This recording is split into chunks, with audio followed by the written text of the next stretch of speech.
Welcome back to the Foods Room. I know it's been a little while. So today I wanted to do a demo for you on roast chicken. So I have a whole chicken here. And because I'm working on online learning, so this morning we're going to do it in the slow cooker. The first thing I need to do is actually create a layer at the bottom of the slow cooker so the chicken will not stick to the pan. In order to do that, I'm going to peel and chop carrots, onion, celery, and little potatoes. These guys are already pretty small, but I'm just going to half them. So now remember, when you're working on a cutting board, your knife should be pointed away from the edge of the cutting board, and you don't want to have a too crowded workspace. So I'm just going to take some of these and put them on the counter, which was previously cleaned. Okay? You also want to work with a portion of your carrot or other item that you're cutting that's not too large. And this is about the same length as the knife. So I'm going to cut this in half.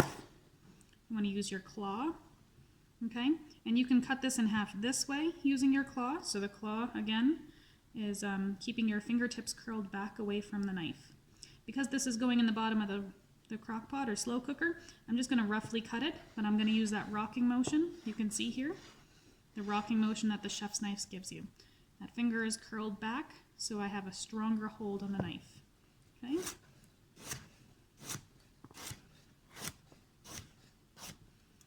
Size doesn't matter too much because it's going in the bottom of the slow cooker, and we'll have all the juices from the chicken helping to cook it. So if some are slightly different sizes, that's completely okay. Just going to set that aside and work on the rest. For the potatoes, I chose about 2 large handfuls of new potatoes.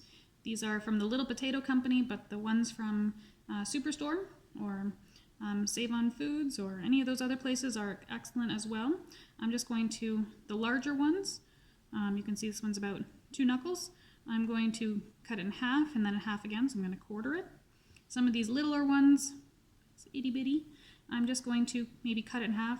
This one is so small I might not even cut it at all. A potato does cook a little bit better if it has the flesh and the interior cut, though, or at least exposed. Okay, so again, this cutting board is very busy, so I'm just going to clear it all off so I have room to work.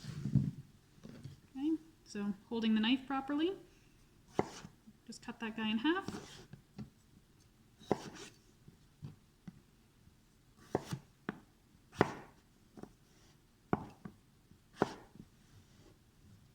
Here's the big guy.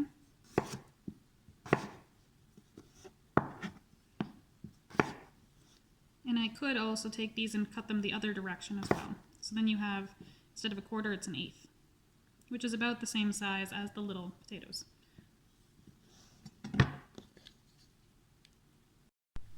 I have 2 stalks of celery already washed. I'm just going to cut off the ends and chop them, just a random chop. Doesn't need to be a specific size. We also don't have to peel these because they're going into the slow cooker, and the slow cooker, the process of cooking them will actually soften all those little stringies that get stuck in your teeth. So just random chops.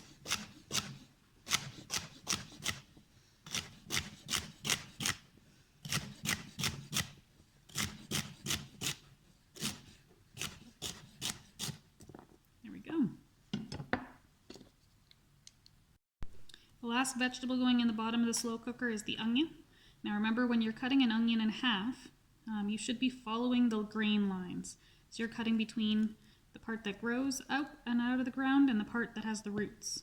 So you're cutting it in half this way, so the root end will hold the whole onion together.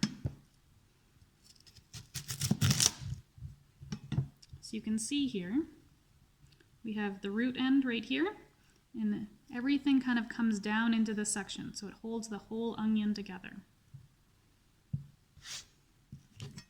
Just cut off a nice little slice, put it in your compost bin, and then it's much easier to peel back the outer layer so you get a fresh, clean piece of onion.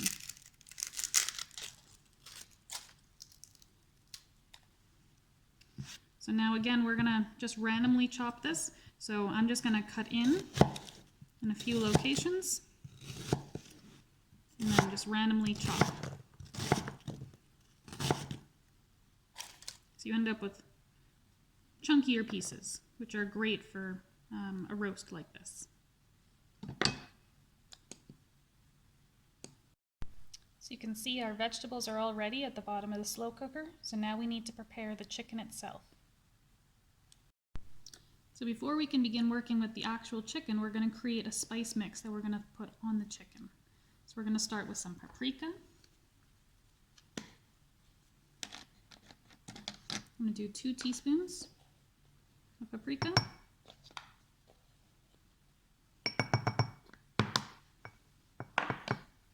Now, this spoon is quite covered in paprika, so I'm not going to use it again because I don't want to contaminate any of the other items. The other items don't stick to the spoon quite like the paprika does.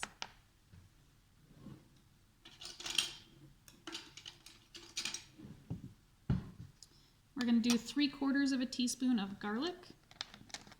So remember, 3/4 is either a quarter 3 times or a half plus a quarter. So that's garlic powder.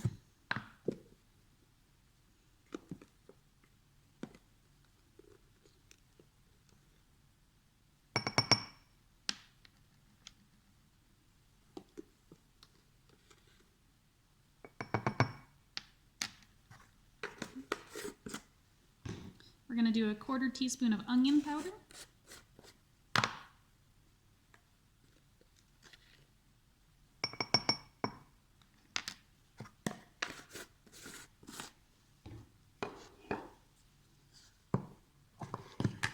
A 1/4 teaspoon of salt.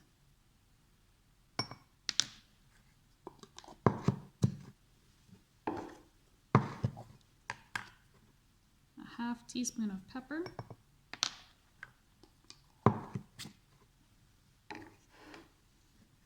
And then a 1/2 teaspoon of both parsley and thyme. And these aren't ground, these are the leafy versions.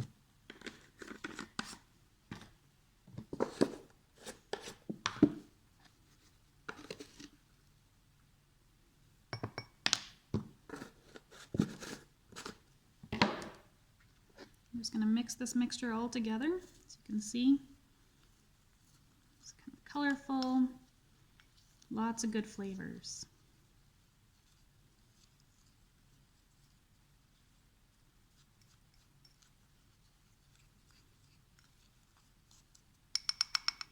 That's going to taste really good.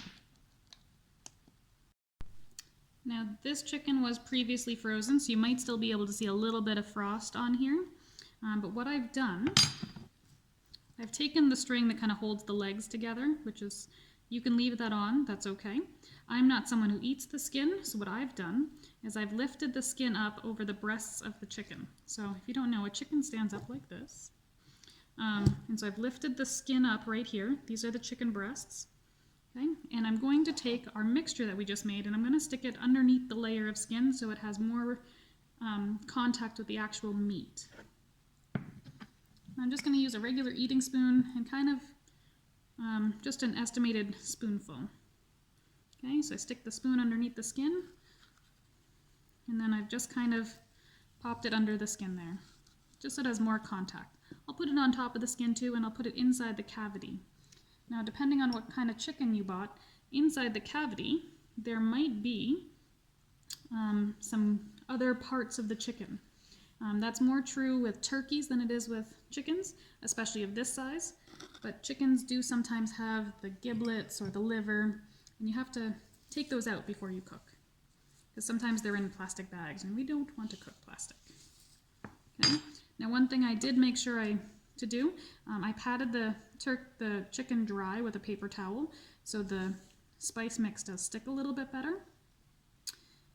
But I didn't wash the chicken. I don't want to get all the bacteria that's potentially on the chicken in my sink and have to wash that as well. All right, so I'm just rubbing, you can see, the spice mix on top, and now it's also underneath the skin in this area. I'm not going to worry about getting it under the skin on the legs, that's too difficult. I'm just going to rub it all around the chicken. And inside the cavity here, I'll put some too.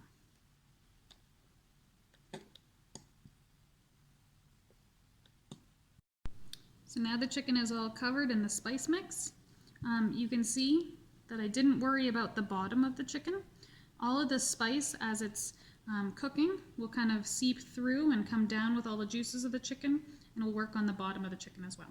If you want to, you can always rub the chicken around on the cutting board to pick up anything that fell. So now I have a little bit on the bottom. I'm just going to pop this on top of all those vegetables. I'm going to turn it on for 3 to 4 hours on high.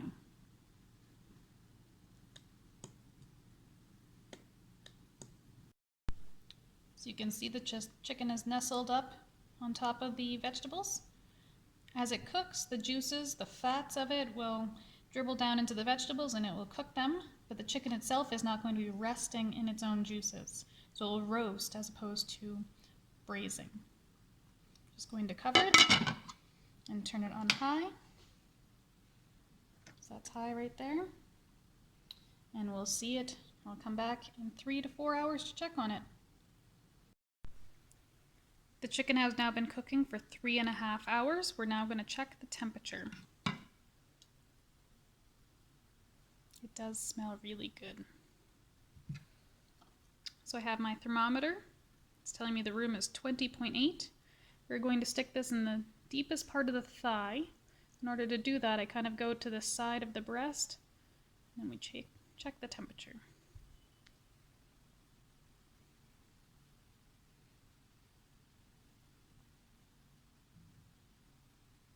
We're waiting for it to get to 74 degrees Celsius. It is just about there. I'm going to leave it in for just another 5 or 10 minutes. I did check this earlier, and I'm giving it again another 5 or 10. That's why we waited until 3:30. All right, the chicken is now done.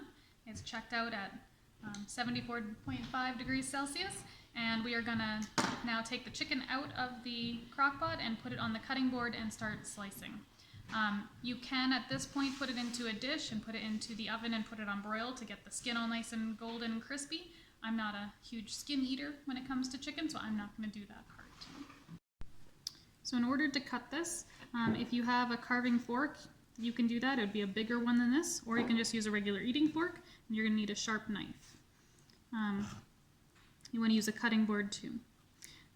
First, I'm going to pull off the legs, these two parts right here, the wings, and then you have easy access to the breast in the middle. So you just kind of slice in between, and it should mostly just fall apart. Sometimes you have to find where the bones actually meet and slice in between them.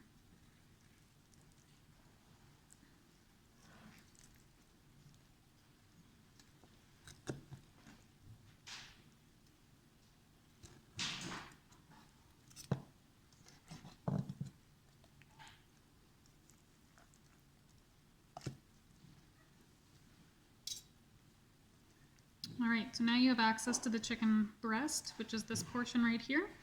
There is a bone right in the middle, so you kind of want to put your fork around the side of that, and then you can just kind of slice down into the side, and you get a nice sliced chicken breast. You can put on a plate with your veggies, and it looks fantastic. Here's your finished plate of roast chicken. It took approximately 3 hours and 45 minutes to have a fully finished dinner while working full time.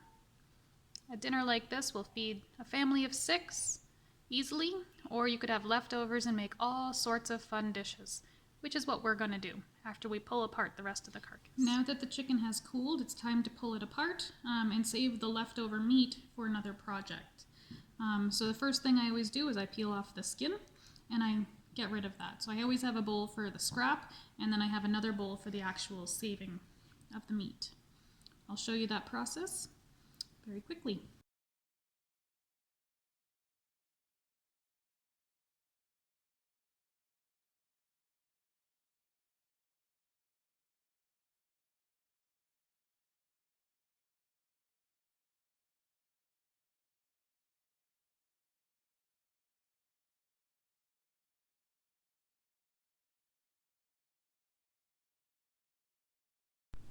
Now that we're done deboning the chicken, and I've washed my hands, because as you could see it was a very dirty process, I'm going to put some of the juice that the chicken produced while cooking back into this meat so it doesn't get too dry. I did add a 1/4 cup of water in while it was cooking, but you can see that it's actually made 1 1/3 cup of juice. And only that little top layer is fat. You can see how it's kind of separated. So it's a very skinny chicken, not a very fat chicken.